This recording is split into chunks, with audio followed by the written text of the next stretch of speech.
For generations, towns have served as centers of trade and industry, and men have come to them because there was work. Men have gone down the mines and lived in the shadow of the slag heap. They have worked in the factories and come home in dust and noise. The town has grown without a plan. It has swallowed up the countryside and shut out the air and sun. During the last 150 years, many ports and railway junctions and mining centers and factory areas have become towns and even cities. But they have grown without a plan and without thought for the people who live in them. At the end of the last century, a few men thought of building a new town once again planned to fit the people and to serve their needs. Here was the land on which the town would be built. It had water, good roads, and good railway lines.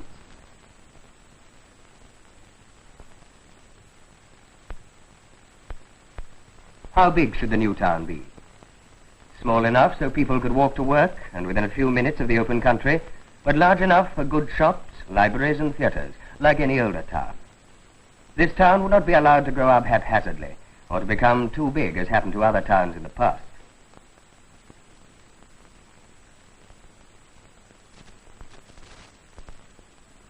Well, let's have a look at our town. It hasn't been easy building this town, but over the years there's been time for the trees to grow and the first look of newness to wear off. Thousands of people live here now, and there's room for a good many more before it reaches the size planned for it. After that, the town's full. Most of the people work in the factory side of the town, clean-looking buildings and plenty of grass and trees. See those sheds over there? We rent those to small companies. Once they've got established, they often build a more solid and better-looking factory than they could have afforded to put up when they started.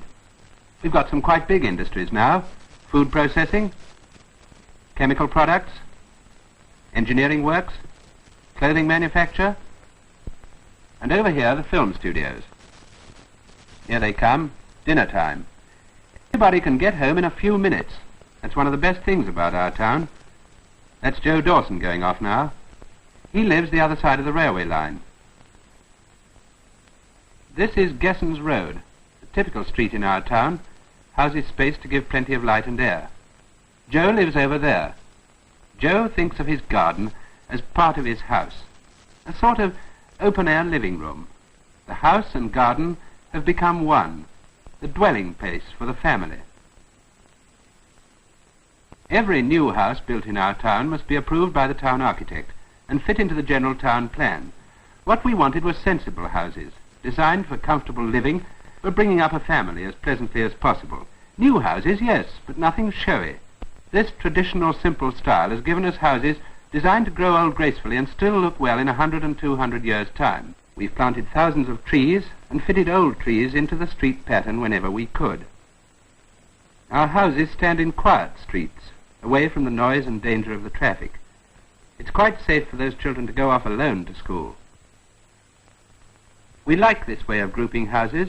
It's an economical way of building and pleasing to the eye. Some people don't want houses but 1-, 2- or 3-roomed flats with a garden they can share.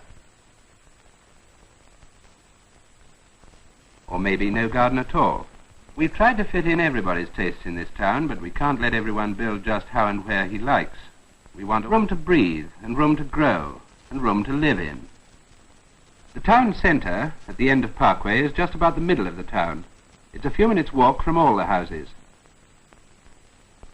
We've put all the shops and offices together, so they're handy if you're pressed for time. We're rather proud of this big store. Normally there would not be one in a small town like this. It's the first place you visit when you've been away and want to see your friends and find out what's been happening. Across the road's the town hall and the fire station. Then there's the police station. Oh, I almost forgot, the cinema. This we call the campus. When the town's grown big enough to need it, we plan to put some fine public buildings there, a large civic centre for one. It would have been built by now, but for the war.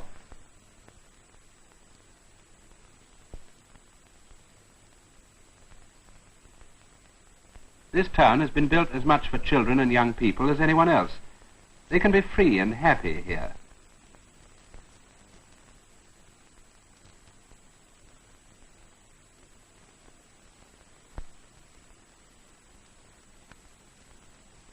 Because we planned this town for sensible living, we grown-ups too have more time to play. More time to come together and talk and relax, to meet our neighbours, to follow our hobbies, to make new friends, or simply to sit in the sun and watch our children grow. We're interested in the life of our town and proud of the place many of us watched grow from early beginnings. We made this town, we are the town, and the town is us. Now other towns are being planned, and the old factory, railway and mining towns will be rebuilt. Our town was built to bring back a simple truth which had almost been forgotten, that people are as valuable as factories and bricks and land, and that by putting their needs first, a town can regain self-respect and ordered growth and happiness for the people who live in it, even in our day. Part of the government's post-war plan was a huge improvement in educational standards.